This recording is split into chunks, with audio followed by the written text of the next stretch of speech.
here with Ashes hero and Kent wicketkeeper Geraint Jones. First off, we just mind telling us what you've been doing here today.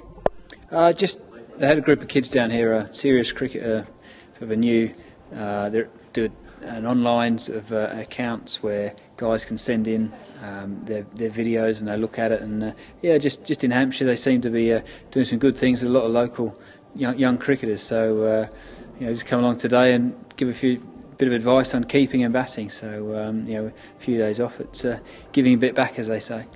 And how did you find the coaching the kids? Did you spot any young talented cricketers?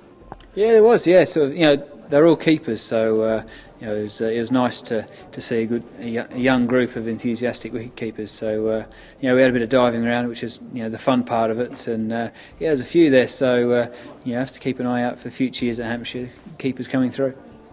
And obviously we're in the middle of the Friends Provident 2020. How do you enjoy the short format of the game? Yeah, it's hectic. It's hard work. Even people are going to say 20 overs hard work, but it's full on for that time. But it's to start with. When the competition first came in, sort of 6-7 years ago, it was we weren't sure how to take it, but now everyone realises it's a world game, and how much fun it is. So you just get the chance to stand there and smack the ball as far as you can. And it must be great fun as a batsman, but a lot harder as a wicket keeper. There's a lot of new shots being invented. Do you find it quite tough keeping wicket?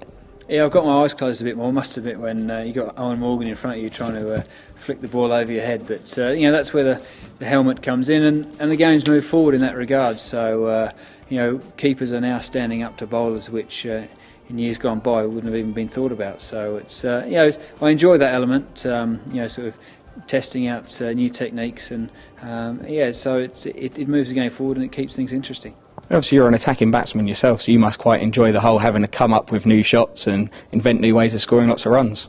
Yeah, exactly. And so the winter you take a few blows from where you're trying to invent new shots, but it's good fun, and it's the most enjoyment's when you play it in the middle and it comes off.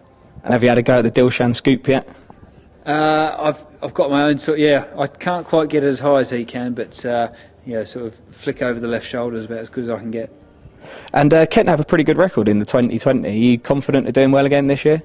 Yeah, we've got a great record in the past. We're struggling a bit with injuries, this year, so it's going to be tough as well especially with the new format of two divisions, North and South. But quietly confident. We've got a good side, so it's all about getting a bit of momentum and getting on a winning streak, and hopefully we can start to do that.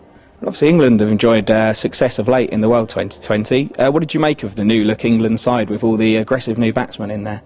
Yeah, about time really. The last World Cup was a bit of a mishmash of players, whereas now they've identified the best 2020 players, young, and it's a side that can stay together for a long time, and hopefully that's the case, because winning cricket's good for all cricket in England. And you're obviously renowned as a fantastic wicketkeeper that batted as well. What have you made of the selection of Keyswetter, who seems like more of a batsman that keeps wicket? Yeah, which was along the lines of what I was, but I think it was perfectly right.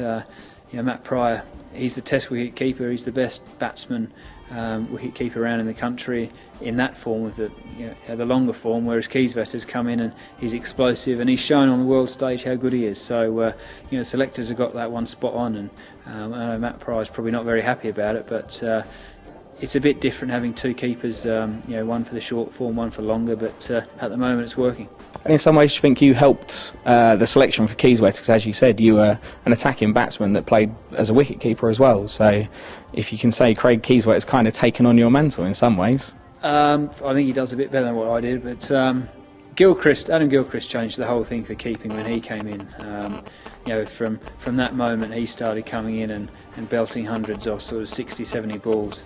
Wicket keepers around the world realised that things had changed, and so did selectors. So no longer could you just get your 30s and 40s. You had to go out there and score big hundreds. And you've had some fantastic times with England. I guess the pinnacle being the Ashes triumph. What are your memories from the series in general? Incredible games, each one of them. I don't think I've played in games similar to that since. So.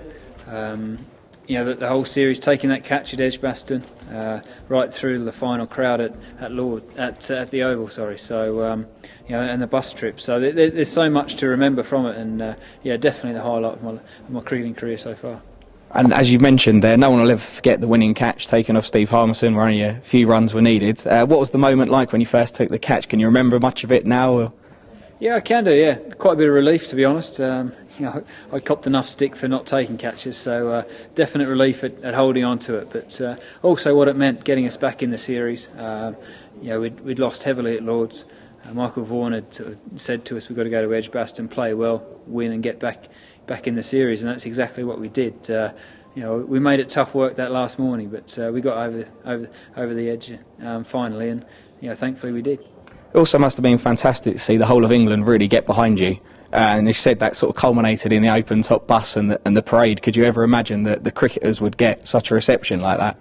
Yeah, it was incredible. And each game during that series, it built up and up. And Manchester, where there was about 10,000, 15,000 locked out, trying to get in the ground that morning was a nightmare. Right through to the Oval that final day, and then the amount of people at Trafalgar Square was incredible. When we first got on the bus, we thought we'd have to send the wives and girlfriends off in front, and they were going to have to run a few miles in front cheering us. But the people that came out and lined the roads all the way there was absolutely amazing, and something that I won't ever forget. And everyone remembers seeing Fred, shall we say, slightly merry. Did a lot of the lads enjoy the time on the open top bus and touring around London after the victory? Yeah, I think everyone but Fred remembers what went on that day. But yeah, that was part of it. Fred, larger than life. KP was up the front there with his streaked hair as well. But it was all just part of that year, and and incredible. I'm not sure if they'll do it again, have that sort of celebrations with cricketers. But thankfully I was a part of it, and it's with me for life. And just finally, also obviously England are going out for the Ashes again, but this time out in Australia. How do you think they can do this time round? I think they can keep the Ashes again, because the Australian side's nowhere near what it was when we went out there and got thrashed 5-0. So the two sides are very evenly poised against each other. So there's a great chance of keeping those Ashes. Fantastic. Right. Thanks very much.